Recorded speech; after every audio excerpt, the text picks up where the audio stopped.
Hello, hello, hello, hello. Happy Wednesday. My voice is so hoarse today. I had a very busy week of socializing, not to brag or anything. And I think I just wasn't using proper breath support, which, is important. If you have been socializing all week and then your voice sounds like Smelly Cat, Lisa Kudrow, Buffy Buffet, Phoebe Buffet, oh my God, then you're not supporting your voice. You're not speaking properly. And I should know better. But it's okay, because I am heading to a cottage and I intend to not talk very much at all. No, that's a lie. I'll be playing so many board games. I'm going to be talking so much. But I'm sure that the relaxation my body and my mind and my heart will be experiencing will rub off on my voice, and I will sound much more normal when I come back. I think this cottage is coming at the perfect time. Because you know what? It's been a rough couple past weeks, and I think being with the sun and loved ones and eating and playing games, I think will be wonderful for my heart. And also, I almost forgot, I bought a book specifically to read at the cottage. And it's the book that Georgia Mappin recommended the last Liquid Courage episode 2 weeks ago. It's the book that the Apple TV Plus series Silo was based after. And the first book, so it's a trilogy, and the first book is called Wool by Hugh Howey. Oh, I always want to call him Howie Hughes. Howie Hughes, isn't that a cute name? Howie Hughes. Anyway, that's not his name. His name is Hugh Howey. Anyway, the story is post-apocalyptic, very like the books Hunger Games or Divergent or Chaos Walking. So I am very excited to just dive into that and drink coffee on a dock and have sun in my eyes and breathe in fresh air and hear all the nature stuff. Oh, it's going to be so nice. Oh, I did also recently see the movie Cocaine Bear that Elizabeth Banks directed, and it is wild. It is hard to describe. It is so strange and wow. And I definitely made the mistake of not watching something lighthearted before bed because I just had the most messed up dreams afterwards. I did that also. My partner and I were binge watching a bunch of the new season of The Witcher. Witcher? The Witcher? I think it's just Witcher. Big mistake not watching something lighthearted before bed. Then my dreams are just so messed up. I wonder if this book is going to mess up my dreams too. Maybe I should bring a happy little comic book or something with me. I think the only comic book I have is Walking Dead. That's not going to help. Maybe I could just listen to this episode afterwards and then I feel all fuzzy and nice inside. Was that too cheesy? All right, let's get to the episode.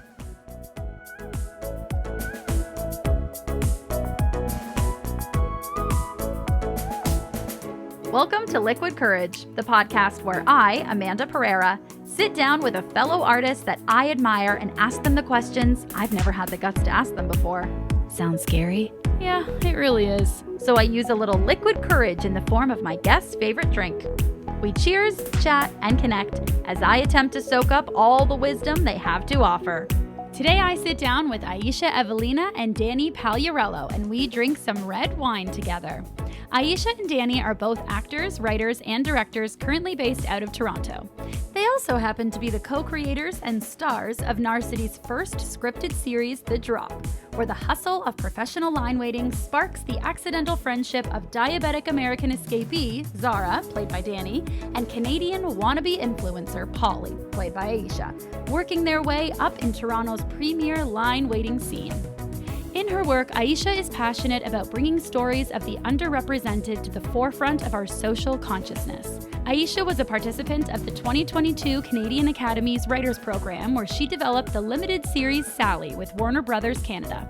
Her short film Alex, which she wrote, directed, and starred in, premiered at Holly Shorts and was an official selection at the Austin Film Festival. In addition to The Drop, you can see Aisha acting on screen in Rabbit Hole on Paramount Plus and Slow Pitch on Out TV. Dani is a recipient of the Independent Production Fund's Development and Packaging Program this year for her new series Trauma Bonding, a comedy about a psychiatrist who, after losing her practice, continues to treat patients from her car.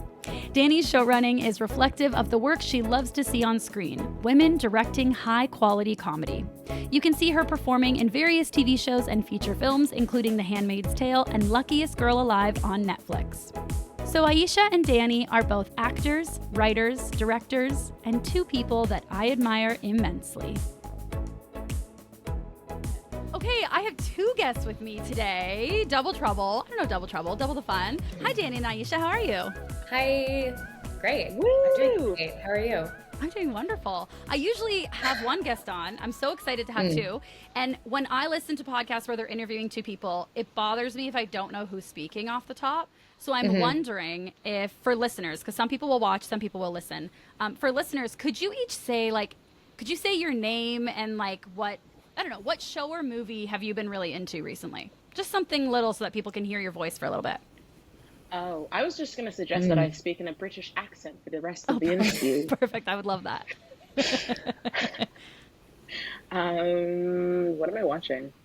What are you watching? Oh, you know what I started watching? What? The something gemstones, the family, the righteous, righteous. the righteous gemstones. Adam Sandler? Listen. No. It's on HBO. Danny White. Oh, I'm thinking of Uncut Gems. So sorry, it's so different. Oh yeah, so different. No, okay, also a great movie. The Righteous Right. Gemstones. It's on HBO. It's like in its third season. It's just about this like televangelist family, but it's so wackadoodle. Like Danny McBride. Danny McBride. So good. Oh. So Okay, good. He's part of that. He's part of that like comedy family. Yeah. Who just it's so just up my alley. Like I love him. There's a Eastbound and comedy Down. family? I mean, just that kind of comedy, that tone of comedy that's just like, it's grounded, but it's so big and it's so ridiculous. Eastbound and Down. Classic. Yeah. Like, I thought you meant like he's a part of a family of actors and I didn't know. probably is part of a family. Maybe. That's my assumption. Yeah. But that's amazing. why it's so good. Sorry, Yeah. back to you. Oh, No. Sorry. No, and that was Aisha. And Danny. That's our girl Aisha. She's watching Righteous Gemstones. That's so great. Sorry, Danny McBride. That is wonderful. Danny, what are you watching? It's so random, but we got Disney recently. And so, like, I'm watching It's Always Sunny, and I cannot believe, like, that show is so old that the aspect ratio is like an old TV. And you're like, wow, this is how old this show is. It's incredible. Wow. It's so funny. I've never seen it all the way through. And it's something that it's on my list of like, I need to start at the beginning and just watch it all the way through. And I never have. I've just seen like random episodes here and there. It's so funny. You can, that's what's so great about it. Jump in, right? Like, Just it jump doesn't in. matter. It's episodic, Ugh. baby. Dive in. Okay, speaking of episodic. Great segue. That's a hell of a Thank transition. you so much, you do. Thank you. The Drop, the series that both of you created together that came out a couple months ago. Congratulations, first of all. So exciting. Thank you. You're welcome. Okay, so first, can you tell the listeners, the watchers, viewers, tell the public and the world, what is, I know I'm like really building up that question, sorry. What is a drop and what is your series, The Drop, about?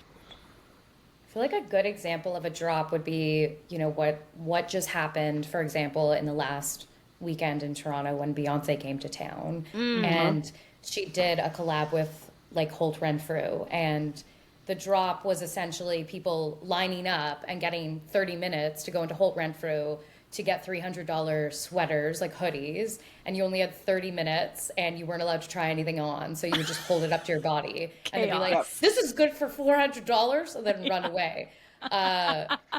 Some of that That's shit a was drop. even- That's a drop. That's a drop. And some of that stuff was even more expensive because I did a deep TikTok dive on this, and because it was also like some of the pieces were also like in collaboration with Balenciaga, who was recently kind of canceled, but I guess they're bouncing back. And like this person, he was like, "This is my new T-shirt." It was $600, and I was just like, "I'm sorry, what?" And it had her face on it. Oh, I want one. Me too. And I would never wait in line, so I would pay a line waiter to wait for me. So that's basically what not that we can afford that, but that's basically what our show is about. It's about professional line waiters who are hired to wait in those wild lines for crazy product drops. And me and Aisha play the two leads, Zara and Polly, and they're just two girls hustling in the city, trying to make a buck and trying to survive until the next day. Just survive, literally yeah. just survive. Just And survive, keep their shit at bay, you know, because that's city living. I mean, We don't have to talk Yeah. about how much it costs to live in Toronto, but Yeah, it costs more than a t-shirt, but it costs like maybe two t-shirts, which is yeah, it's really like sad. two t-shirts a month Two is t-shirts rent. a month is rent. Yeah, And for like one person. I didn't know until watching your show that line waiting was a thing. Like that was a gig that I could get, that somebody pays, essentially somebody with a lot of money pays somebody else to wait in line for them at like a store or at a drop so that they Yeah. don't have to wait in line. And so I had, first of all, I felt very old because I was like, I didn't even know this was a thing, or I just felt very out of touch. But what was it about line waiting that like resonated with you two so much that you're like, I want to create a whole series about this? Because creating a series is not, I mean, I'm not telling you to, like, it's not a like, oh, quick, we'll just do this today and it's done tomorrow. Like, it's a big endeavor. So what resonated so much? You're like, this is a series. I want to commit my life to this for like a couple years. Well, A couple years. Yeah. personally, I'd say Literally. we made it in 3 days. So, like, Oh. there's that to note. Yeah. Easy. It didn't take And long. one of them was a rest day. Like, please. Yeah. One was Sunday. Yeah. One was Sunday. I guess it was kind of like, it was really, if we think about time being like the biggest commodity that we all have, and like people pay for convenience, that kind of thing. There's that, but also I feel like we both gravitated toward, like, as two people who work in entertainment, but we're also, for much of our like the beginning of our 20s, like working weird random Joe jobs just to keep afloat. We were both drawn to that aspect of the job, like the gig economy, like the kind of transactional nature of it, but like the job, but it's very transient as well. Like you can pick it up and kind of come and go as you please. And I think that we both had held really wackadoodle kind of jobs, and we kind of saw ourselves inside that profession. And I could just like, for myself personally, I was like, I can just imagine so many funny scenarios. Like for me, I was like, there's so much comedic fodder in the idea of like, you know, just a group of friends who like wait in lineups. I was like, so many things can happen. So I think that's always the drive for me personally. Like when I'm trying to, when we're, you know, making a show, you're like, well, how's it going to be funny? You know, it's funny. What's funny? How's it going to be What's funny? funny? And trust me, being out on the street in Toronto, I mean, you see a lot of funny shit. Yeah. Yeah, you really just do. standing there. You do. And then, like, also on top of that, I think that, like, we were both, like, when we had started, we had, like, a pilot that was entirely different than, like, what the actual show is now. And, like, my mom will hate, if she listens to this, she will hate me saying that The Simpsons raised me. But I really am a fan of, like, episodic comedy where, like, beginning, middle, end, where, like, everything, the world is kind of reset, kind of back to seemingly normal but before the start of the next episode. And in some ways, I think we kind of have a bit of a hybrid with the drop, but I feel like when Dani talks about like what kind of funny scenarios, it's like every episode the world is your oyster, and like that's very episodic in style as well, and that's like why I was really attracted to the idea, because it was completely serialized before, and we were like, this isn't funny, it's just so plotty, and we just wanted to like joke. So Yeah.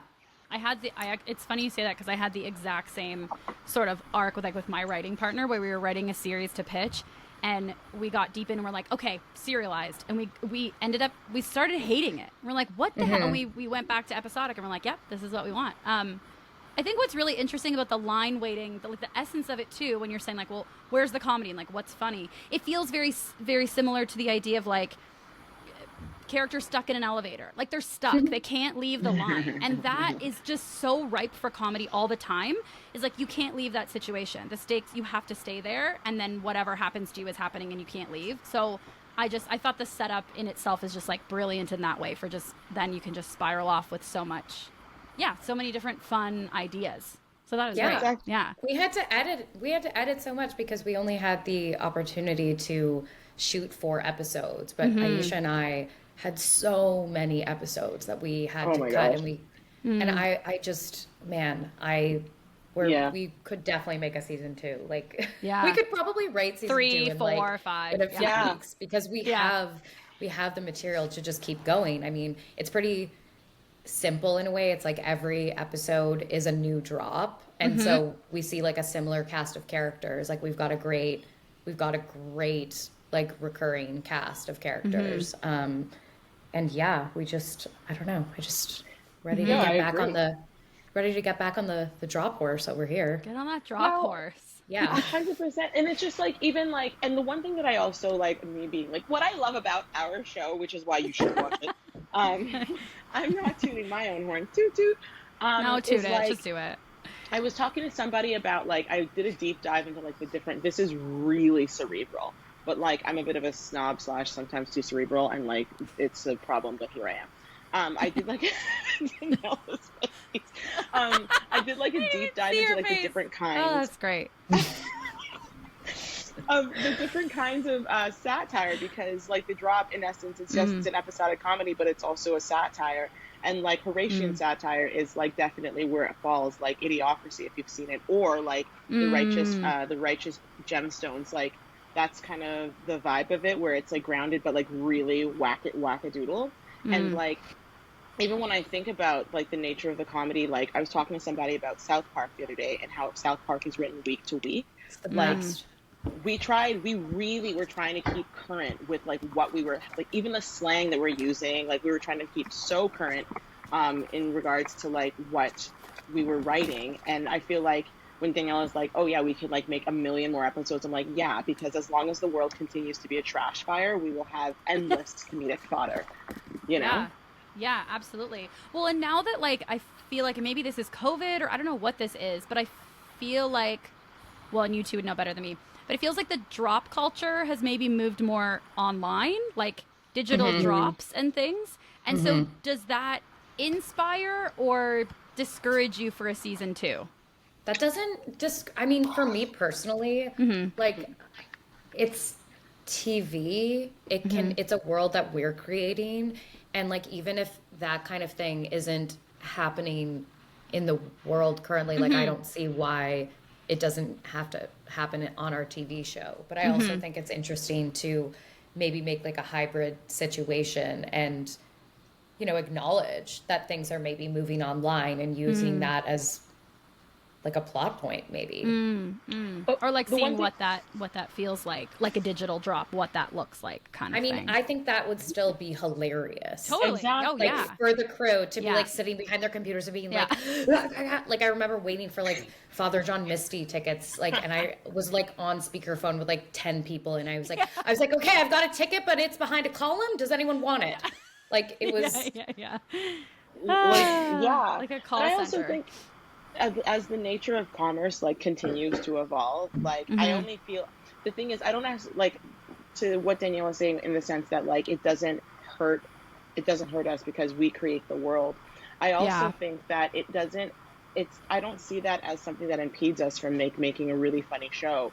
I do think it's something that kind of will continue to feed, as like, as she just said, like when it comes to like what does a digital drop look like, or even like once upon a time, like we've been toying with this idea of like Polly being a ghost shopper. Do you remember this?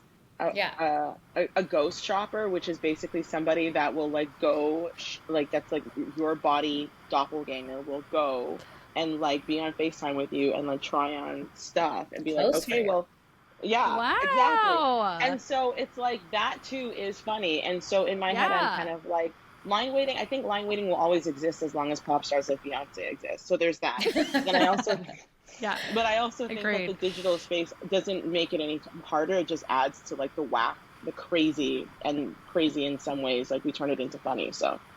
Yeah, absolutely. Did you always know? So in the show, you were saying like you have Zara and Polly like a social influencer who also sells photos of her feet. To Christy, who I just love.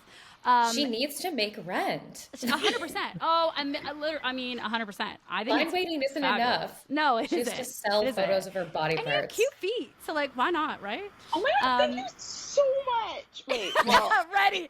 They were ready for their close-up. No, I loved it. Oh my God. And then Zara, like a diabetic American who was adopted, or maybe not. Actually, vague, not sure. How similar or dissimilar are you two from your characters? And like, did you always know who would play which character? Yeah, I mean, but wait, what are you going to say, Aisha? You gave. I was going to say that we weren't. Oh my God, LOL. I was going to say that we weren't. Both of us were actually never going to be in it. We wanted to have someone else. We just wanted to have actors. Remember that? Oh, interesting. That was for 2 seconds, and you can't deny that. we were I like, remember. we were like, wait, if we're gonna like write this and like finance it and blah blah blah. I was like, why the hell wouldn't we be in it? Like we've been trying to be actors. I mean, I think it was about 2 seconds long. Though I'm totally showing our cards here, but you know. Right. Really? It was about a 2 second.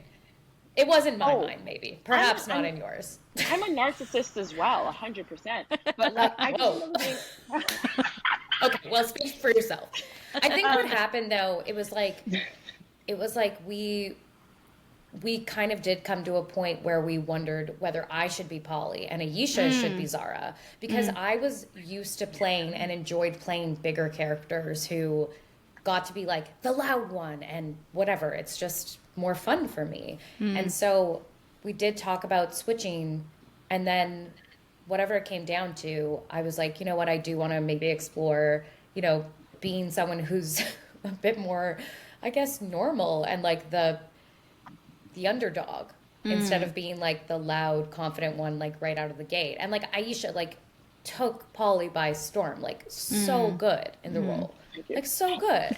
And I'm so happy that we chose the characters that we played in the end. Oh, 100%. But it's interesting though, because now as I think back, I'm like, right. Like the one thing, like there are so many good, because Danielle has like these big eyeballs, and they're just like, there's so many good acting moments because you always know what she's thinking because your eyeballs are like, well, beautifully big. Thank you. And like, you're very welcome. And like, I just think about like the idea of us being swapped, and it just doesn't make any sense because there's a level of like subtlety. Like Daniela really does, I feel like, ground the show, and like that's my favorite part about Zara, because like everybody in the drop is on the moon, like not on this planet, like literally just like out to lunch, and every now and then Zara does end up being a little bit out to lunch as well, but still she grounds it. And like that was like, it's funny as we're talking about this now, because I'm like thinking about it, I'm like, I'm so happy that like it played out the way it did, because I don't know if I could have did what Daniela did. Yeah, very like yeah, good. Wow, you're so good. Oh my god, You're so good. stop. You two are both so good. You really are. Means so I much. am wondering, like, I know this is not the first thing that either of you have created. First thing together, but not first thing separately that you've written, directed, and created.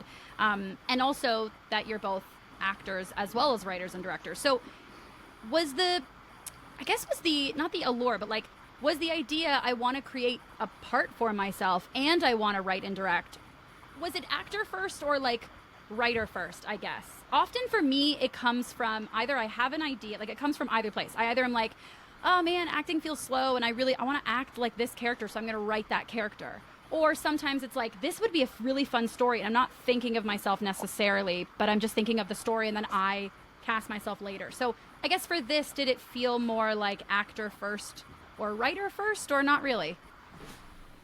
I guess because, you know, like the idea definitely came first. And like Aisha and I just talked about how there is no show about line waiters. And that for us, I think, was the most important thing. You know, we were like, there's no show about line waiters out. And like, I don't know, like Matt Johnson, who just directed Blackberry, he said, if you can like write it better than someone who has the exact same idea, but like $100 million more than you, then like, that's kind of like, that's the goal. It's like, write it as well as you possibly can. So like, who knows, maybe there is a show about line waiters like about to drop. Like, I have no idea. But at the time we were like, there's no show. Let's go with this and see what happens. So I'm not sure. I just knew the idea came first, and that I wanted to like work with Aisha, and she wanted to work with me. So from there, it kind of flourished. But like other projects probably have other answers to that question. Yeah, it's so interesting because I feel like, excuse me, like I feel like the idea, like it was the idea, and like it was deep COVID. It was like it was like May of 2020. Do you remember? Was it May of 2020? And we went for a walk and we stopped by the Bluffs. Not the Bluffs. What it was by the ferry, Queens Quay, I guess. Do you remember this? Oh. And Yes. Oh my God. So we were going What? for a walk. Yes. Okay. So we were going for a walk. Oh, no, I do. Yeah. We And I went was for a supposed to meet really you long at walk. Bathurst and Yeah. Harvard, and that dude, you saw that dude get into an accident. Remember that? Yes. A Oh motorcyclist. man. Like, yeah, that No. was crazy. Yeah. COVID It was and a crazy. motorcycle accident? That sucks for Yeah. that guy. Yeah. I He face know. planted into a it was bad. He's But alive. then He's alive. Oh, good. Just he for is the alive. record. Good. Yeah. Yeah. But then we walked down to Queens Quay, and then which was a long walk from where we live. But anyway. And I remember just talking about the idea, but I don't necessarily think we were yes, we ended up performing in it, sure. But when we were talking about it, I think we were both just burning to everybody, it's deep COVID. No one's really acting really. And everybody's just at home. So why not write? So part of me feels like, as you say, the idea, I think the writing did come first because it didn't come into and we didn't actually seriously consider applying to the IPF until the end of 2020. But we met in I think May of 2020 is when we started working on this. So I think as you say, the idea. Wow. Also, I just had to pause and circle back to one very quick thing you mentioned. Please. Feet, and I had to tell you both that have you guys heard of Wiki Feet by any chance? Yeah, No. because Nicole's feet are on there. Nicole Power. Listen. Nicole Power, who's in episode 2, aka Nicole from Kim's and Strays and Glamorous, Oh yeah, Glamorous. friend of the podcast. I don't know, friend of the show. But her feet are on there, and she wore this pair of toe shoes on the series in episode 2, and I still have them. And in my mind, I'm like, do I sell these for $500 and tell people that Nicole wore these? Yes, and you then do. give her half? Oh, Or do I just keep them myself as they continue to grow in value? You wait until you can't make rent in 3 months. Give yourself a contingency, and then you. How do you know my bank account? What's going on? Research. Wow. I really researched my guests. I hacked you. I to hacked the shit out of families. you. Yes, Yeah. I've talked to your banks. She's gonna have to sell Nicole Powers' know it all. shoes from set in 3 months. Yeah. I was actually getting yeah. I don't have one, but I was out with 2 people, and they were no, this was a group of us. There was maybe, and 2 of them were on Wiki Feet, and I was just and they were I've made it because, and they're not wildly famous people. They're just people that work in film and TV or are actors. And they were yeah, I feel like I've made it because I have a Wiki Feet. And I was I want a Wiki Feet. Wait, what is a Make Wiki one Feet? for What is a yourself. Wiki Feet? Okay, so basically it's Wikipedia, but for feet of actresses. So I see, and other people make the page. Yeah, That's and so somebody. disgusting and smart. I know. Wow. Oh, wait, I think I do know this. I feel like Oh I my was God. researching a guest, and I was oh, they have a Wiki feed. I need to do a deep dive. I feel like I have cute feet. It's crazy. Yes, I'm on the website right now. Are you on it?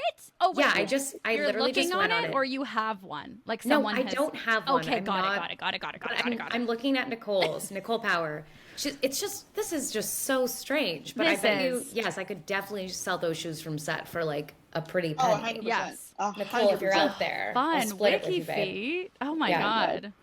Okay, so I guess I'm wondering, even the Wiki feet, how Polly sells pictures of her feet, and this line weighting is inspiring these stories. Where do you both find, if you're looking back and you're thinking about the projects that you've made in the past, where do you feel like your inspiration most often comes from?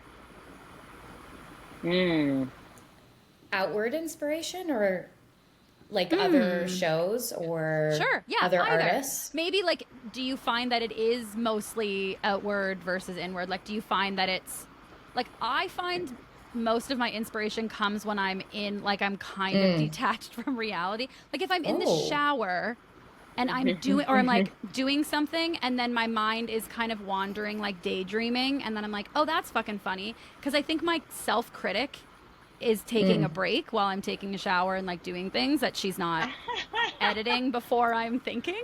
If I'm in conversations with friends who really know me and love me to my core, that's when my ideas come out. I just find that's when my inspiration comes. I guess it's when I'm able to just totally, guess when my filters are down, but I just feel in researching both of you, and I am such a fan, honestly, of both of your creative brains, and I think they're so different from each other, but then they meld together so perfectly that I am just curious, like, where do your ideas come from for your different projects?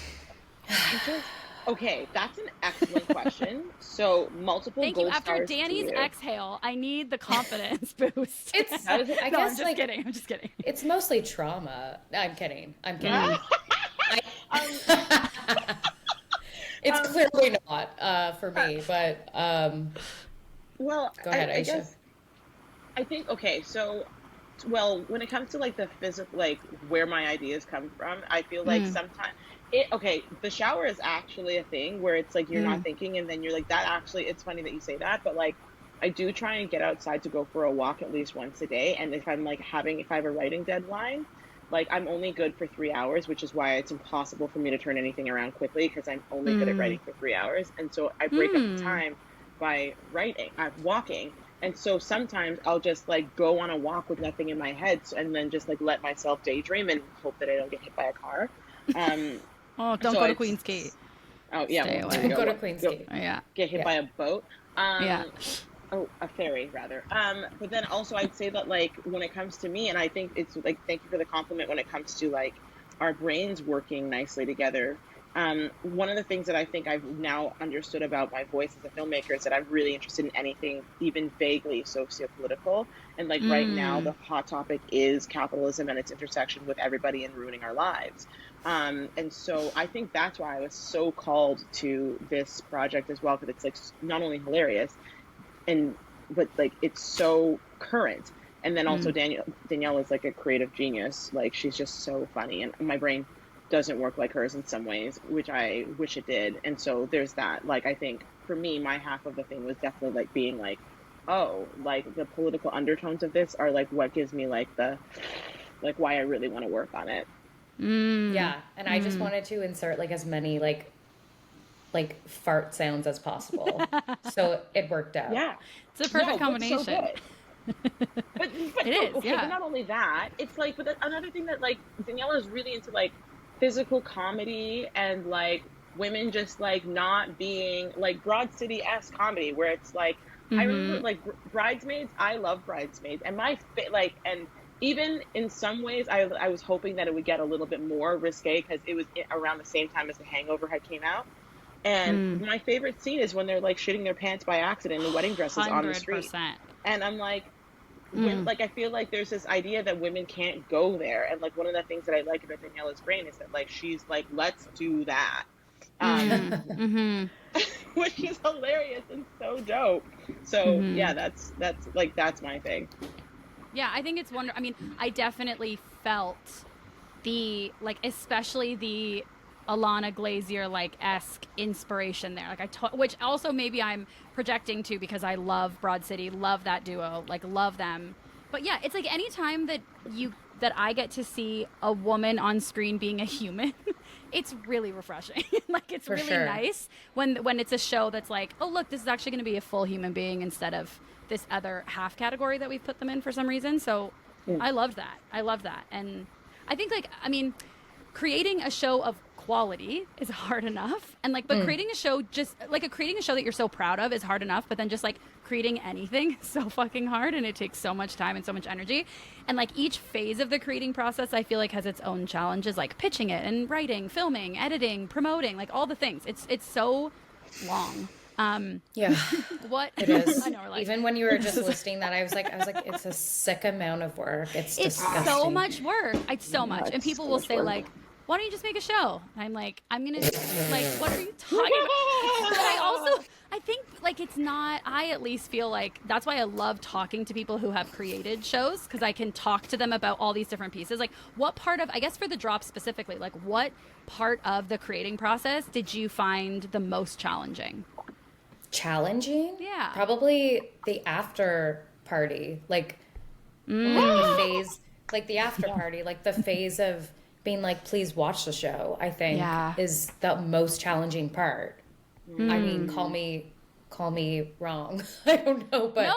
Like, you know, yeah, I think that's so interesting. Financing seemed easy compared to trying to get eyeballs on Wow. the show, and I think it's because we live in a time when there's a lot of content, Yeah. and then also as you know, two solely to people who we had a very small team internally. And so, like the decision fatigue and just general fatigue, I think took over, like, not to, I mean, I'm being honest right now. Like, decision fatigue is real. Absolutely. And by the end of it, I think, me and Aisha were like, I'm so tired. I'm like, it's like, do you want this to be yellow or purple? I would be like, there's color on that. Like, I was it so was gray. tired. Yeah, like Everything's literally. gray. Yeah. And so I think, like, for me personally, it's like that. But then also you realize, like, you're working and focusing on something for so long, and you have to, like, manage your expectations and realize, like, it has to go through the festival circuit still, and like it has to gain some traction, because like the same week that your show comes out, like maybe Barbie's coming out, I don't know, that didn't happen to us, thank God. But I think that was the hardest part for me, slash is continuing to be the hardest part for me. What about you, Aisha? Okay, well, if we're being honest, it's twofold. I think that it was really because we definitely saw legs for this to be a 21-minute show. Even though the episode it basically is. It's like 17 minutes, so it's like minus 2 scenes. Like, my biggest dream for this show would be like a chewing gum, in the sense that chewing gum's 6 episodes, you can bang it out, and it's like 21 minutes, and you're just like in, you're out, and you're like, this was dope. It's on BBC. Exactly, it's on the BBC. Yeah. And Netflix, actually. I think. Well, actually, I'm not. Anyway, it doesn't matter. But I'll just say. So for me, I think that it was a little bit, and like, this isn't. I'm so grateful, obviously. For me, it was a little bit heartbreaking when I was like, oh, and like, this is the reality for so many creators. But for me, it was personally a little bit heartbreaking when we couldn't get the show, because like there were so many things that were lining up that like I was like, oh no, this could go, because of where we are right now and the time and blah blah blah, and like Daniela and I and like who we are, that kind of thing. We were like, oh, late capitalism. Yeah, I was like, this could go and like be like a series of 21 minutes. I'm like, we could do 6 episodes, no problem. It still could be, Aisha. It still can be. Right. You're right. It can. But that was the heartbreaking part when we stopped. For me, when we stopped pitching a 21-minute series and had to start transitioning to pitching a digital series to get the rest of our funding for the digital series. That for me, I was like, that was hard. But then I would say, and then like when it comes to the after party, I feel like I'm of the mind that this sounds, I guess I might be a covert narcissist. That's not so covert, because I'm like, I mean, you've mentioned it twice, so I don't know how covert it is. It's not. I know, I'm not, in the sense that, because I'm like, the after hasn't been as hard for me, because I'm like, I'm amazing, Danielle's amazing, so I know that people are just going to watch this. I have no doubt in my mind, like literally, and this might be blind, like, do you think we'll turn like 80 years old and like finally one day like someone will be like, saw your show, like like Natasha Leggero or someone that I'm obsessed with, like Michael Showalter, will be like, I know your show. Hey. And I'll be Great like, show, what? I'll be Yeah. like, and then I just die. Yes. Yeah. But that's Immediately. It might be blind hubris, but I do believe that, like, I just know that, like, especially because I work in festival, like, like festival type stuff, and have also had films programmed. I feel like the biggest job is just finding your audience, and like it takes time and it takes patience, and it is frustrating. But I like have no doubt that we're gonna find the right people that resonate with our show. The hard part for me was not seeing Daniela all the time anymore. Like, That's so nice. Oh my God. I'm serious. So I had like separation anxiety where I was like, do. I wonder what she's doing. Or like if I woke up in the middle of the night to like Furiously. go Never mind. What? I was going to say something so inappropriate. But like my grandma might listen to this, so I won't say it. Right. LOL. But like, yeah, that was for me, where it's like like Coldplay. Okay, God, Coldplay, Viva La Vida. Like, I never loved them, but they were my favorite band as a kid. Never heard of it. And like, I remember him talking about like why he wrote that song. He's like, yeah, we were on tour. Are you talking about Chris Martin right now? Yeah. And he was on the Chris. Oh, she's always talking about Chris Martin. I'm literally like, can we talk about, anything else? Can we? No, I'm kidding. I know. I was like, ooh. Oh, Gwen. Okay. Well, we do make fun of her in episode 3. But well, actually, that's a secret, Aisha. Are you like blending a smoothie? No, I'm pouring wine into my cup, and I have an aerator. Thank you very much. I'm classy. Hello. Both of Aisha and I looked at we're like, what is going on right now? I have an aerator because this is an $11 bottle of wine that Aisha suggested, for the record. This is your favorite bottle of wine. Don't hang me up to dry like that. Sorry, can we pause? Like, Aisha sends this bottle of wine to you. I literally was like, what the fuck is this? And then I was like, no offense. I was like, that shit stains your tongue. And that's when you know it's cheap. Like literally, I suggested it because I knew you liked it. I said Cab Sauv Pinot Noir, and you were like, this Sangiovese will be amazing. Okay, at the end, I really hope I remember. At the end of this, we need to all stick out our tongue and see if it's purple. That's what we need to do. Okay. Mine is currently maroon, but yes. Mine's a little sounds bit. good. Yeah, it's going to get worse. So funny. Oh my God. Anyway, I think, the reason why I brought up Chris Martin or whatever is just because it's like the come down. Like, all of this, right, like, yes. there was so much, and it was so much a part of my life. And so in many ways, I was like, okay, we're done. Fly, birdie, fly. And like the flying birdie fly, like, I feel like a bit of not an empty nester. I have a life, but like, I definitely was like, the drop is out of the nest now. And I don't get to see Daniela literally every waking second of the day, 7 days a week all the time. And yeah, you know, we're attached. So like, that's kind of like, that was hard. I was like, I'm sad because I don't get to see my friend all the time. Mm-hmm. Honestly, I think, that cannot be the hardest part for you. I'm sorry. It was hard. It really was. Hard. That was harder than looking at a budget that, like a budget. That was harder than looking at, okay, I'll take it. Because you can, but the thing is, you can look at a budget and like, those kinds of things aren't hard for me. They're fucking annoying, but I'm like, and I hate this and I don't want to do it. But like, it doesn't a budget doesn't pull on my heartstrings. And like, that's what I find hard, like emotions, because I'm a sensitive Sally. So, like, that's where I'm oh, I wonder what Daniela's doing. I miss you. We should go for a walk soon, maybe. We can go for more than that. It is a real thing, though, that, like, I feel like so many actors, like, creators in general, it's like so many people you'll think are amazing, and you only hang out with them when there's, like, a project to do. Like a podcast to record, a thing to write, a script to read, an audition that you're in the waiting room, and, like, when you're creating something with somebody, it's like it's intense. It's like camp. Like, you're at camp and then suddenly you're home and you're like, wait, my summer friends are gone. Like, when do I see them again? And what am I going to do? And I guess now I just have to say, like, do you want to hang out? Because I want to hang out. And it's easy in some friendships and relationships, but it is a very strange industry in that way, that you're kind of just like constantly going to camp for like 2 days and then camp for 6 months and then camp for, and you're like, okay, bye. It's very transient in that way. I feel so seen, Amanda. Thank you so much. Listen, I'm also a very sensitive Sally. All right, very much, and like, yeah, I feel that too. I also, honestly, the part about like promoting it being the hardest part and the decision fatigue, like, resonated so hard, because I'm thinking, like, at least for me, when I'm going into a project, I'm like, okay, this is my dream for it, and like, this is how I want it to help other people, or I want to pull in like all the funny people that I love, that I think should have more roles and whatever. And then when things actually happen, the decision fatigue, also you realize like, oh, I don't have any money to hire those people, or like, oh, I have to film it over here. Oh, I had 3 side characters and now there's only 1. Like, all these kind of realities settle in, and it's hard in that moment. You almost get like Stockholm syndrome a little bit of making decisions. And when you get out of it, you're like, why the fuck did I choose purple? That was the dumbest. I should have chose the yellow. That was so dumb. I hate that. But there's kind of no way to, I don't know how to get around that to make it so like every decision you make, you're happy with. I think it's impossible, honestly. Yeah. I think that's good though.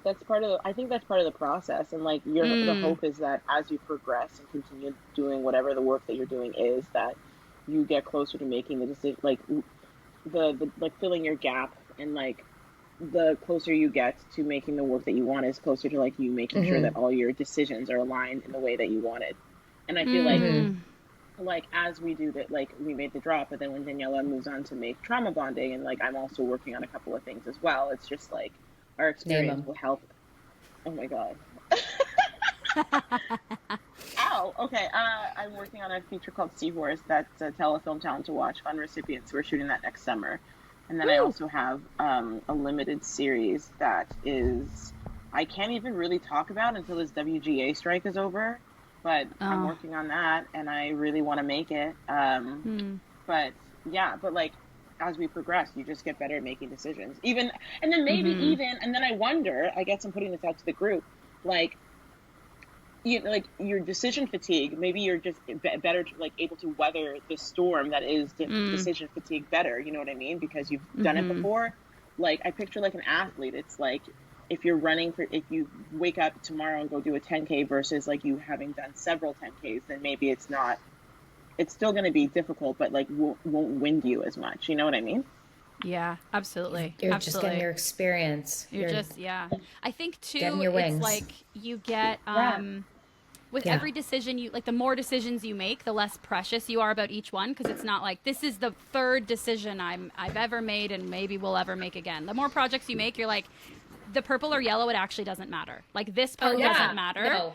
It's all about experience. That was why it was so interesting, like working with such a seasoned producer who would just be like, we'd be like, does this? And she'd just be like, it's fine. And you'd be like, is it? And then she'd be like, yeah. Yeah. And you'd be like, oh, okay. Like, you know, like it just was so helpful working with someone who had so much experience, like producing. Like it was absolutely. It made such a big difference. Like I was just thinking if we were working with someone who was more emerging, who couldn't maybe, you know, reassure us so much. Yeah. Triage. Like it'd be anyway. Good word for it. So it was really helpful working with Elizabeth. Yeah. And it was great to we love her.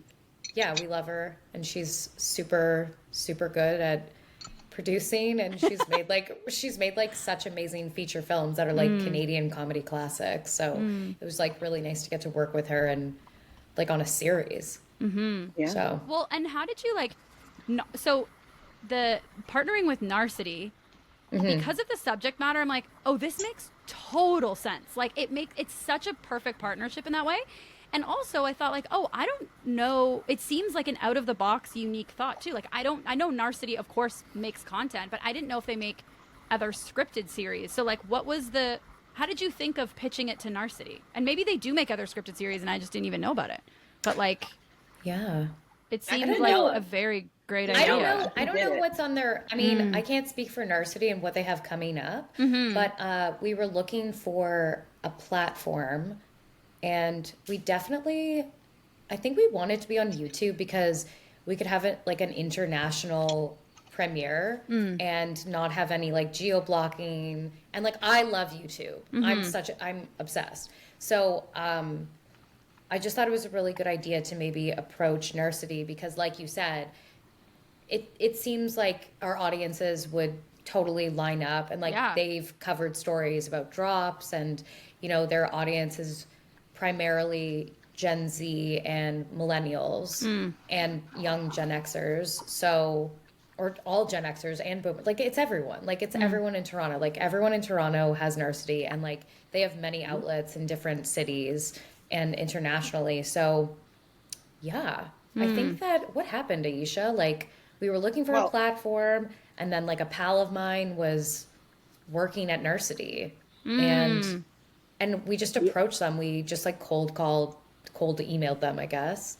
with our proof of concept scenes. And they were like, this is sick. And basically, Max and Jackie at Narcity have just been super great to work with. And they've just been such like champions of the show. And we were their first scripted acquisition.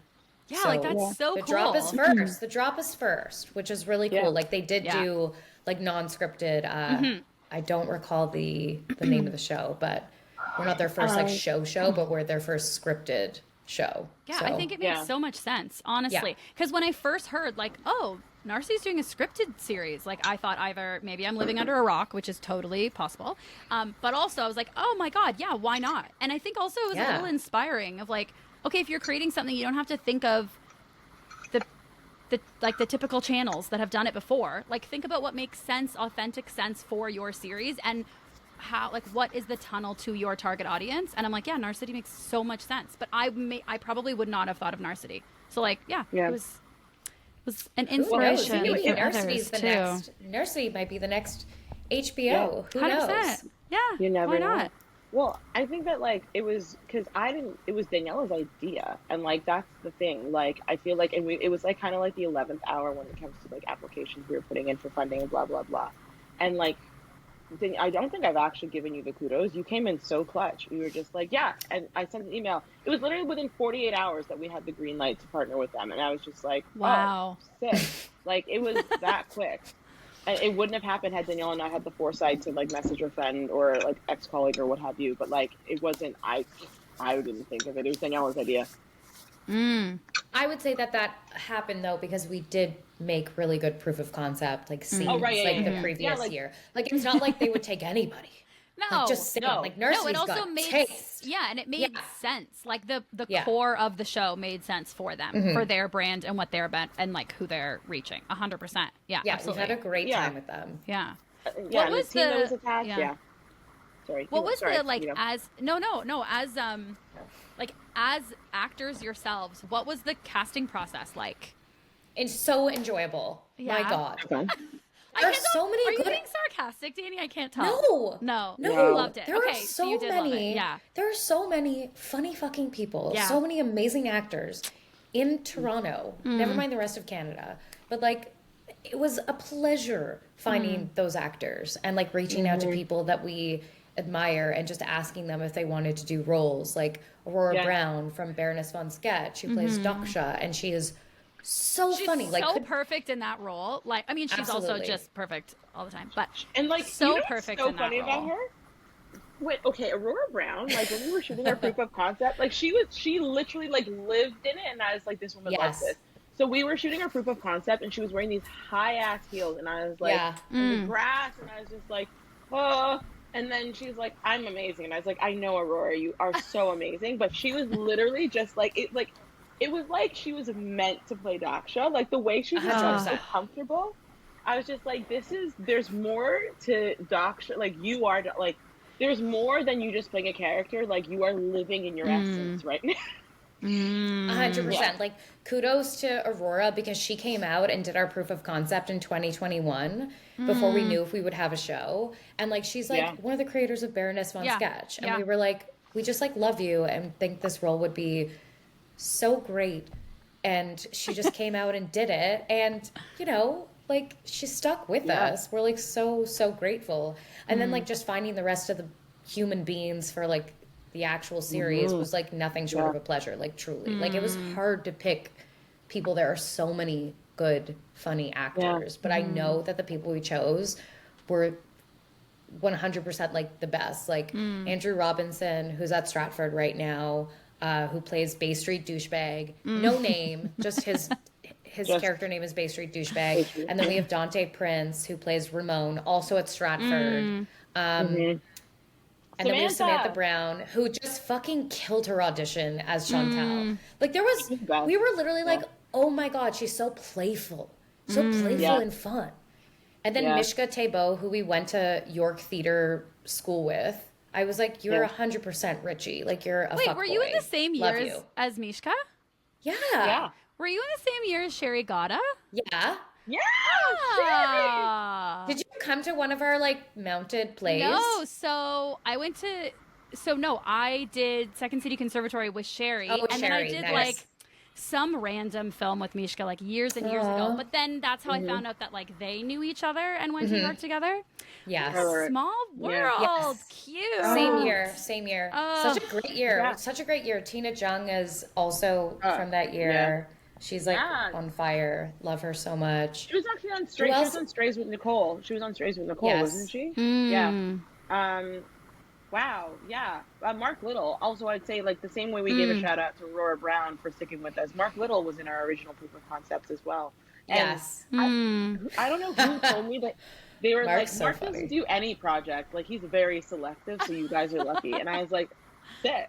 I think it's such an added, I think it's such an added, like, pleasure when you're an actor giving another actor a role. Because, and also just it's a pleasure auditioning for actors. Because they get it. Like, they get how to make this not horrible for you. And they understand, like, the intricacies of it. And I think it's just, like, a really nice pleasure in that way. Yeah. I don't know, when you're able to like do that for other actors. Mark was so funny. Like, we just let him, he would just go off. Like, Yeah.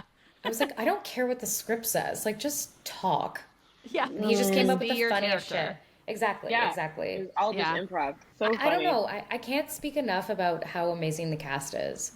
Yeah, I'm just, you I don't had know. a Yeah. stellar cast, like truly everybody. It was so, and also like I don't know, I always just love seeing other like Toronto comedy people doing their thing and being amazing and like having opportunities to do that. I think it's so fun to see, and it's like We had a hell of lights a up your time. heart a little bit. It was Yeah. so great. Yeah. We would just go off on set. There was a lot to do, but we were like, let's have fun. Let's. I know. Well, that's the thing. Let's Is you're so go. pressed for time, but you're like you want to be able to enjoy it too. But yeah, so It's almost like the enjoyment was truly passed off because like Aisha, like Jordan Canning directed the pilot, which was so great to have Jordan like kind of like guide the ship.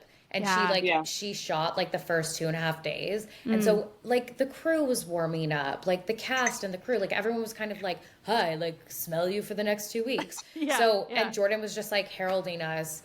And she's done so many huge, amazing shows. Like, I know she. should I name her credits? Like Star Trek, Strange New Worlds, like It's great. Schitt's Creek. Schitt's Yeah. Creek, Yeah. Baroness, Yeah. Astrid and Lily, The Lake. Yeah.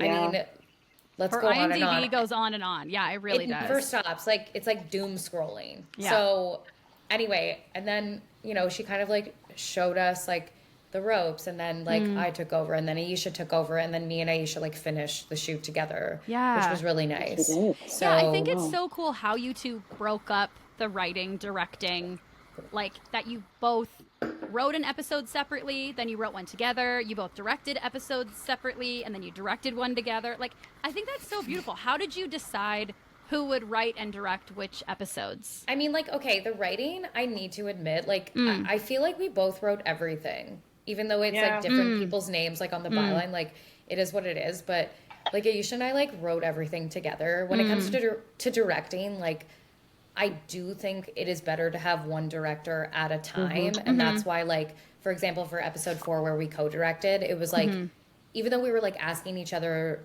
opinions, like the framing and all that stuff, it's like we took separate days. You know what I mean? It's just like better for like a cast. It's better for a DP to like kind of have one person in charge. That's how I feel about directing, unless it's like your sibling. That's why there's like so many sibling directing teams. But Yeah. Do I you don't feel know, the like- same, Aisha, or did you really love? I don't know. Oh, Yeah. Well, when it comes to I agree. I feel like when it comes to the writing thing, I feel like it just made. I also think it just made sense. Like it just the way that it worked, it just kind of made sense given our strengths, if that makes sense as well. Like for the reason being Daniela directing episode 2 versus me directing episode 3. So there's that. But I also think when it comes to the 4th episode, like we had to break it up in blocks. But then also like logistically, it's like it also just made sense in the sense that like for episode 4, I'm like in half the episode, so it will only make sense that I direct what I'm not in. Right. Imagine. Yeah, I it must didn't direct completely. everything. Yeah, exactly, and it didn't Yeah. completely boil down that way. But like I would say that that also helped as well. But like just the same thing that Daniela said, it's just like helpful to just have one person that everybody defers to when it comes to being on a set. And it's interesting because I was on a set, like I did like a walk-on role on Rabbit Hole, and it was a directing team. It was the same guys that directed. Yeah, they directed Focus, that movie with Margot Robbie and Will Smith, and then another. Oh God.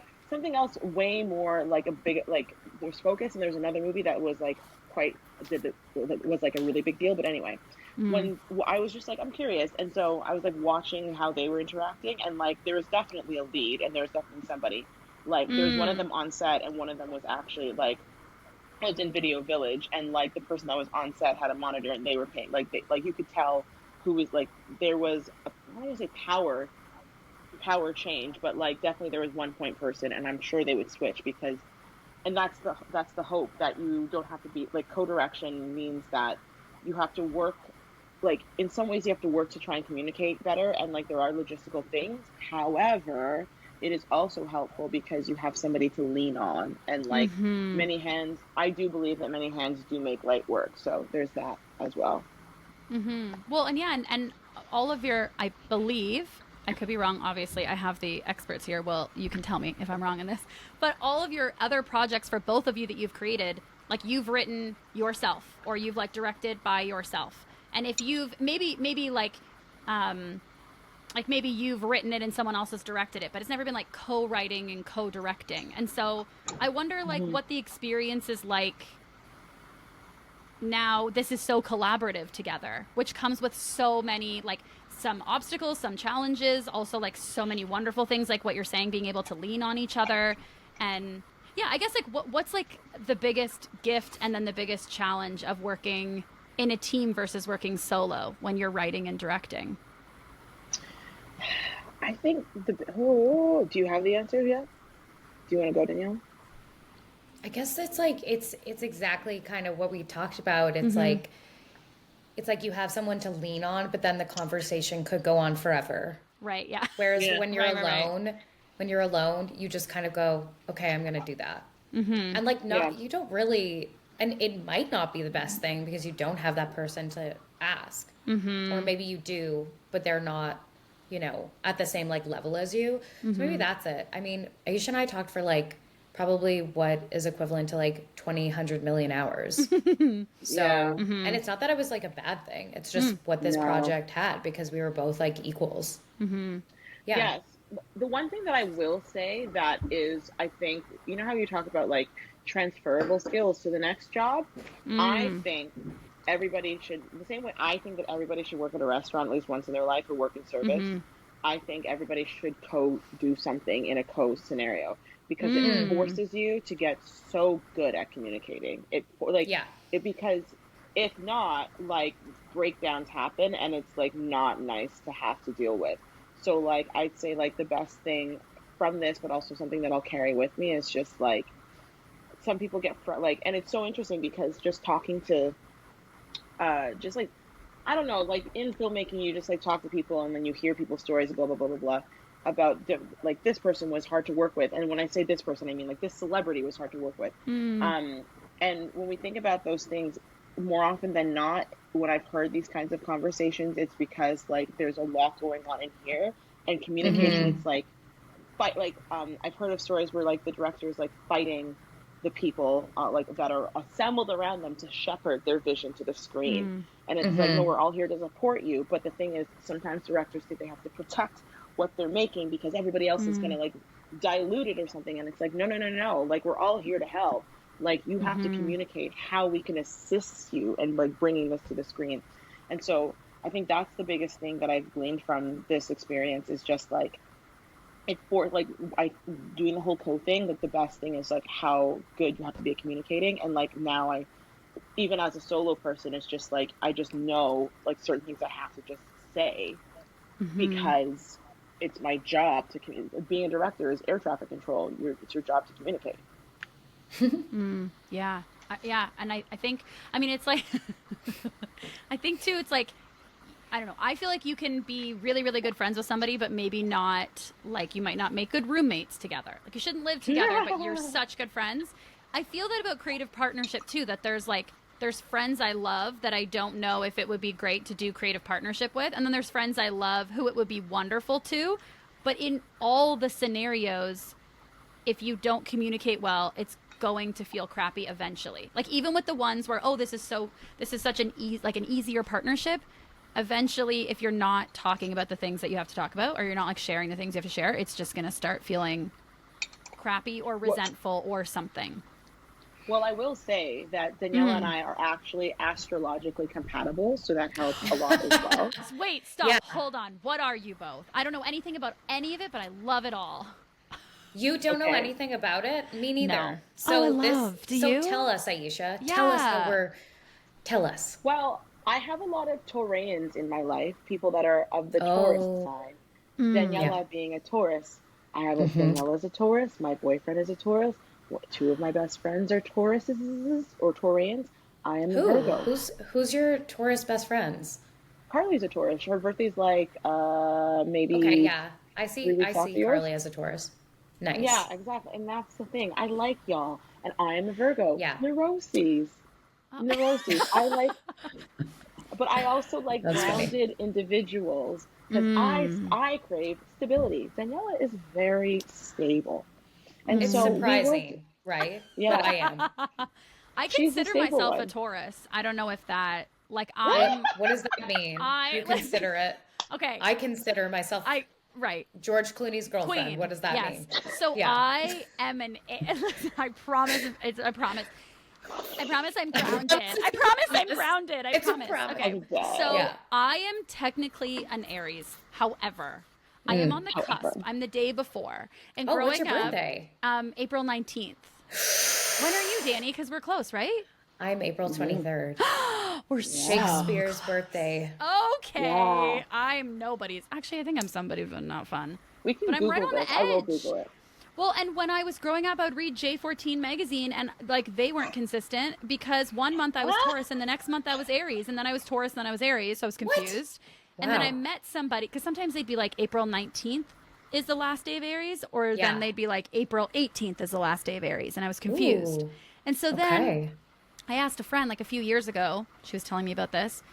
Oh, actually, this was on the podcast, and she said that means you're a cuspy Aries, and that sometimes if you read Aries, it will align with you, and sometimes if you read Taurus. And I swear, all the Instagram accounts that are like, oh, a Friday night as a Virgo, like all of them, I'm Taurus. I'm never Aries. I'm like, this is not me. I don't know. I think I have a sprinkle of Aries, but I always resonate more with Taurus. So I don't know. You like luxurious materials and like things? You Not stubborn? really. Oh, I am Are a you little. stubborn? I am a little stubborn. Yeah. Okay. Daniela I'm always likes see. nice You know I'm things. stubborn because I'm a little stubborn. Like I'm not that stubborn. You're like, you I'm can't admit it. being You're like, stubborn you're and like, even I don't admitting know. it. Yeah. But I also definitely don't know stubborn. enough about Aries and Taurus to like really be like, this is who I am. It's just like my They're Instagram basically resonating. they're both horned animals, and Okay, so so they're the what's same. the diff? It's like you're a ram, you're a bull. You're a double unicorn. No like, idea. You know? You're air, you're ground. Yeah. Oh, It is yeah, what it fire is. or fire or ground. But Yeah, I found fire your or ground. famous Oh, is it birthdays. fire? Oh, you shit. did? Aries are a fire sign. Okay, so you share a birthday with James Justin Franco. Bieber. Okay. No. Who did you say? Who did you say? James James Franco. Franco. Congratulations. Hayden You share a Christensen. birthday with James Franco. Kate Hudson. Love her. Wait. Okay, great. Then Suge Knight, if you remember, he is a rapper. Simu Liu as well. I can die happy. Oh my god, so cute. Oh, I'm so happy. Oh my Ali god. Wong Love as him. well. Ali Wong? Oh my god, Yeah. that's amazing. That's an Ashley amazing Judd. birthday. Love Ashley. Wow, Should am we I just do this for the amazing? rest of- Yeah, I'm Yeah, gonna Just should look this for be the a rest of the podcast? recording. Okay, That's not a bad idea, actually. Wow. So, okay, I'm gonna look up April 23rd. Wait, you're 23rd? I always April 23rd, 21st. April 23rd. No, I'm April the 23rd. 2-3. April 2-3, mama. 23. Simu, Ali, and Kate. Like, I'll take those three any day.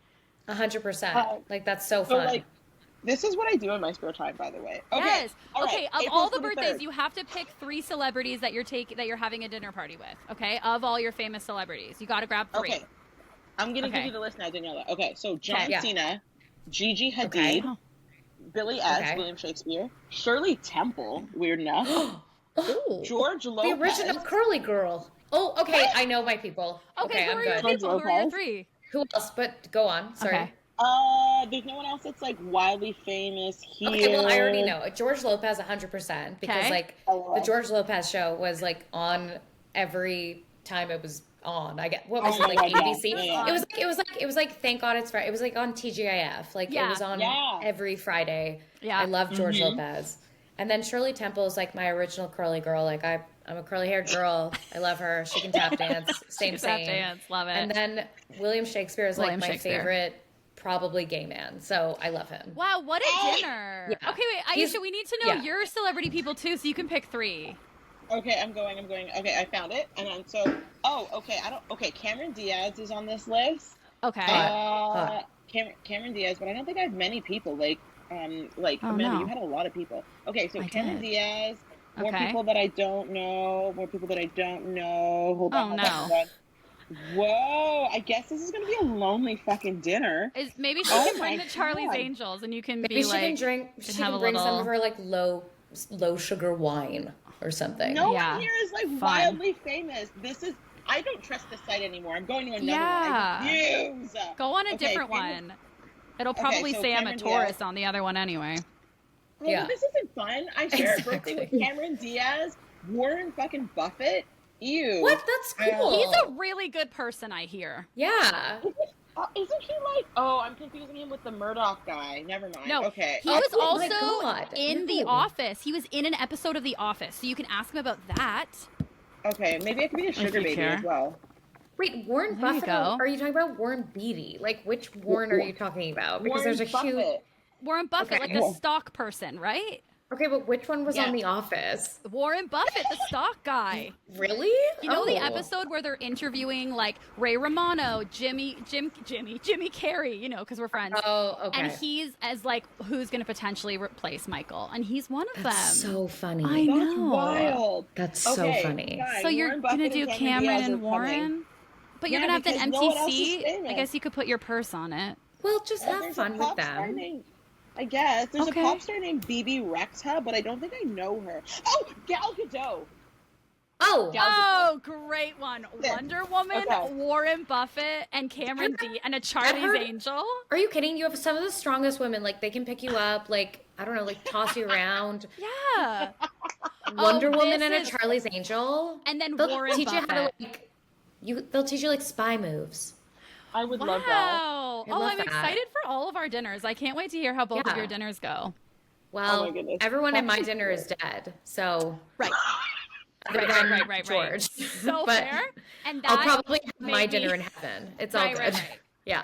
Well, I So hear funny. they serve great crab cakes. I Yeah. can't think of who my people are now because I'm panicking. Oh, no, Kate I'll go back. Hudson. I'll go back. Okay. Oh, I Kate can go Hudson, back and Simu think Lee, about- and Ali Wong. Oh, I'm so excited You're again. gonna have the most fun dinner. I am. And My you know what's dinner's great? dinner. If someone cancels on me, I have so many other people to call. You're like Mary and Simu. Like, that's crazy. Oh, my Barbie God, movie. congrats. Thank you so much. I really appreciate that. I Yeah. hope. Yeah, of let me know how course. Shirley is. You can drink Shirley Temples. I will when I'm dead. Right. I will. Okay, great. Well, Imagine. It's just gonna be me, George, and a Ouija board, and that's fine. 100%. Honestly, that sounds like a wonderful Friday. Like, That should be invite my me. next short film. Me, George, and a Ouija board. That Just should me be and the name George of your Lopez memoir. talking. Yeah, sure. Yeah. I would What is watch it? that. Tuesdays with Maury? Yeah. Yeah. I love We that. will. Wait, what's Tuesdays Great. with Maury? Oh, I say a reference that I don't really know. It's like a book It happens. and a movie. It happens. I feel like it's a book where like two men meet on a bench for a while and like talk Oh, I about thought you meant, life. I thought you meant like Maury Povich, like Oh. he's doing like a special on Tuesday where he's like telling people like a Maury Povich reboot that only happens on Tuesdays, where he tells people if they are the father of like a wayward Of woman's this child. ghost. I would We know love- what Maury is. I would love. We're My- aware of what Maury is. Speaking of Aisha. Maury, my Portuguese grandmother, who never learned English for the few decades that she lived in Canada, and I'm like, good, don't. She Classic. didn't classic. She knew no English, but she never missed an episode of Jerry Springer and WWE. That's all she my watched. 2 God. a.m. WWE and then Jerry Springer in the afternoons. And I think she picked up a little bit of English from there. Not Maury, but close. Just a lot of like naughty words. Yeah, I love think that. it was all the naughty words, which I'm like, What was her ugh. name? Oh Excellent. my god, I almost said grandma in Portuguese. That's not her fucking name. Aw. Her name was Maria. Like every Maria. Portuguese Aw. woman, her name was Maria. Yeah. And Vovó, Korean vovó Italian. is how you yeah. Yeah. That's so yeah, cute. Exactly. Maria Santa. Oh, Maria God bless her. Bless her. Truly, she God was bless the her. best. Sweet And God soul. bless both of you. Okay, in closing, you. I want to ask both of you Oh, one last okay. question here. What is something that you would wait in line for a drop of? Oh. What drop would you wait in line for? And let's say to ode your like zombie apocalypse episode, let's say it's like 3 days straight. You have to wait 3 days straight in line. What is something you would wait 3 days straight in line for to drop? Oh. And what are the parameters? Like, can it be like food? Oh, I love this. 'Cause we did that Honestly, during I'm COVID. so connected to you. Okay. Yes, I'm sorry. Okay, what are the parameters? I love organized fun. No, do okay. there have to be parameters? Like, can we just like, what are you guys talking about? Parameters? Like, it's a question. So Let's just like, what a fun night out. I'll send an itinerary. Like, I'm yeah. like, I'm okay, like, I'm like, okay, you guys are okay, insane. Do you mind if we? Oh my gosh. I was Okay. gonna say. I was gonna say. Yeah, what I were was you gonna gonna say.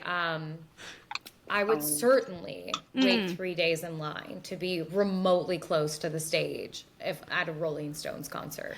I would wait a week. Good one. I could like see Mick Jagger or like Paul McCartney or like honestly even like no, I think those are my I'm just such a rock concert girl. I don't know what to say.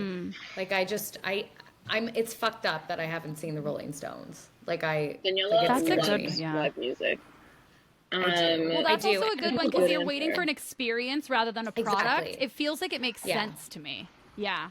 I think that just for me, I'm a live concert kind of person, and I don't know. That's just who I am. And I know that it's all online now, but if it had to be in a line, if someone's like, "Oh, wait a week to be front row with the Rolling Stones," I would be like, obviously. Oh, okay. Get me my bucket. Yes, that's what it is. And it's in person. It's line in person. You can't leave the line. You can bring food to eat. Thank God. The season is whatever season you want it to be. I'm giving those parameters to Aisha. You're so welcome. Thank you so much, because I'm literally stressed out being like, and I was doing this and I was like, stop doing that because you're stressing everyone out. I saw you with little things on your face and I'm like, that's me in therapy. That was me 4 hours ago. Okay, so I have this decision. And I'm like, okay, also it's the quickest segue. I think that'd be a really good episode of The Drop. Like an older band, and like they're literally turning to dust, so we must see them. And then like I just oh my God, are you kidding? They're like Mick Jagger had a baby like last week. What are you talking about? Like, okay. Oh, the sperm of men. Oh, I know. Yes. What am I waiting in line for? Okay, I would wait in line. Oh, it's such a dorky idea. That's dorky though. Embrace the dork. Oh, it's really dorky. It can't be a calculator. It can't be a calculator. No, it's like again. So if I do go somewhere like to see like a rare artifact or whatever, like there are people that don't care about that, but I'm one of the people that do. Like the last time I waited in line, like the Doors Open Toronto had like you could line up to go to the rare books library to see like rare artifacts, and we waited in line for 90 minutes.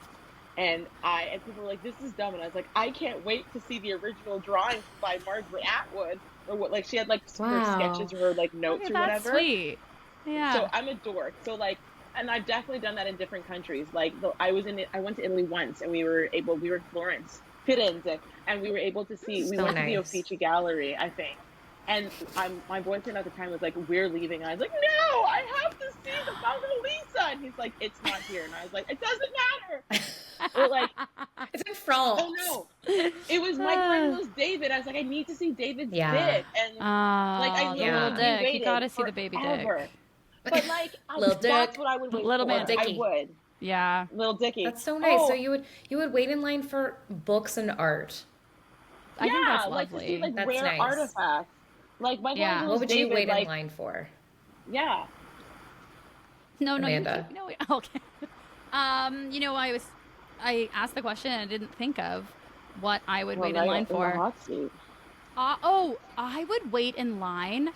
Oh, I want it so bad now. I would wait in line for like if there was an artist that I liked, like an illustrating artist, and I would get to watch them like live paint on a sweater, and then I get to buy the sweater, like a one of a kind. Whoa. And they just like illustrate something on there. That sounds like a true Drop episode. I would love that. Something like that. Aisha, we had to cut it. We had something similar to that. Okay, that's I would wait for that. Amanda, you're in the zeitgeist. That's a really cool. Oh my God, so I am tuned in. 100%. Is there an artist like alive or dead? Oh, yes. There's this one artist, and all I know is her first name is I was going to say it wrong. Erin. And I follow her on Instagram, and she's like a legit artist. She has a friend of mine bought a couple of her paintings, and they're in her house because she's not an actor. So she has a house and she has paintings. And they're so beautiful. And so I can't afford them, but I just follow her on Instagram. And I would love any of her stuff. Well, I think we can get this sponsorship going. Like, what do you girls think? Can we? What do you think? Oh, yeah. Let's get an episode going. I will interview her. We'll do all of it. I don't know, but I would wait in line for that. Like something for me, cool.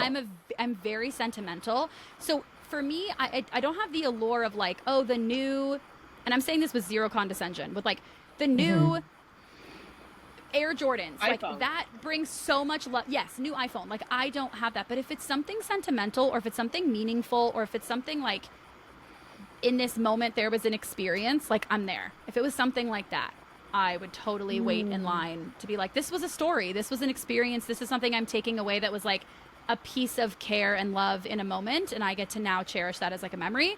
I'm fucking there. I would wait. And I'm very patient when I commit to it. So I'd fucking wait. Okay. Okay. Well, we will see.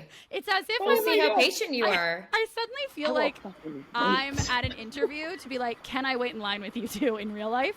Are we waiting in line? Yeah. I choose me. So let me know when the next drop is happening and I'll wait in line. Oh, we will love it, and we will email you. I love it. Wow. Have you ever changed your tampon in a line before? No. Oh my god. I haven't.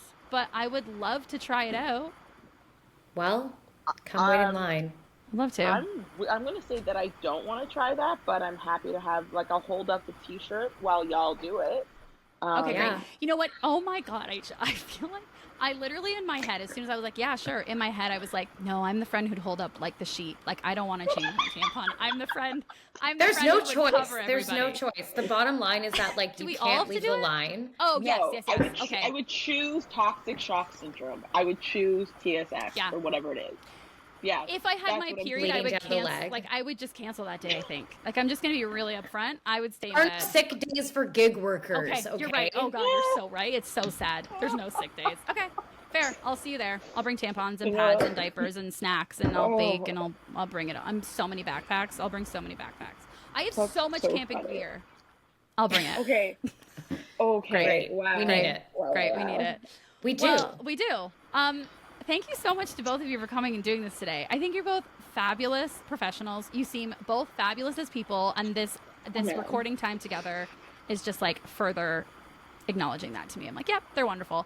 So thank you so much for being part of this. And I really mean this, that I cannot wait to see like what you two make next. I was rewatching a bunch of stuff today, and like Shitty Roommate, I laughed out loud. Alex, tears in my eyes again. Like, I really enjoy both of your work, so I think you're wonderful, and I'm excited to whatever you make next. I'll watch it. Thank you so much, I'll wait Amanda. for the drop. Thank you so much. Oh my God, my pleasure. My pleasure. Okay, thank you. Okay. Oh my God. Wow. Okay.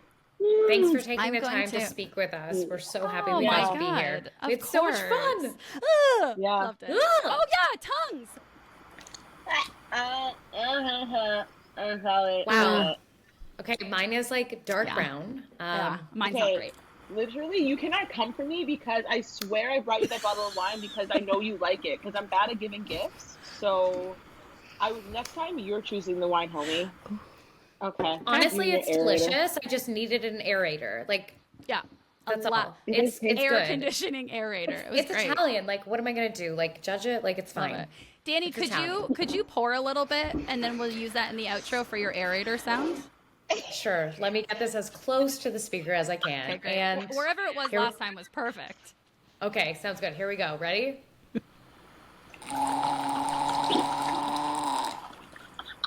Sounds like that good? It sounded like a fart, like an ugly little fart. That is what we aim for over Dani peeing. So that's great.